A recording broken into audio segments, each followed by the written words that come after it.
आता काही अन्य राजकीय बातम्या पाहूयात। पुणे विमानतळावर देवेंद्र फडणवीस आणि अजित पवार यांच्यात बैठक। फडणवीसांनी दौऱ्यात बैठकीसाठी वेळ राखून ठेवला होता। 20 मिनिटे चर्चा झाल्यानंतर एकाच गाडीतून दोन्ही उपमुख्यमंत्र्यांचा प्रवास। अजित पवारांकडून महायुतीत 80 ते 90 जागांची मागणी। जागा वाटपाबाबत अजित पवार, प्रफुल्ल पटेल, सुनील तटकरेंची चर्चा होत असते। छगन भुजबळांची माहिती।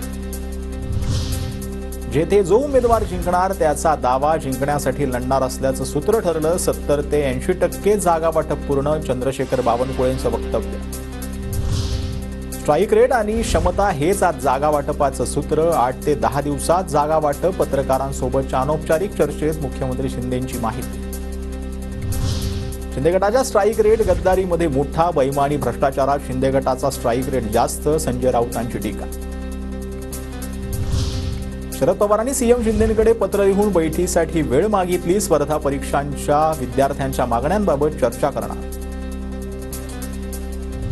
विधानसभेसाठी काँग्रेसकडे 1633 इच्छुकांचे अर्ज। सर्वाधिक अर्ज विदर्भ आणि मराठवाड्यातून। गुणवत्तेच्या आधारे उमेदवार निश्चित होणार।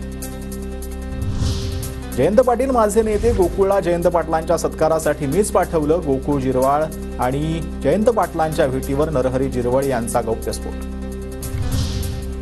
उपमुख्यमंत्री फडणवीसांनी दिल्लीत बंगला घेतला। येथून पाय पसरले की फडणवीस दिल्लीत जाणार की काय? संजय राऊतांचा खोचक सवाल।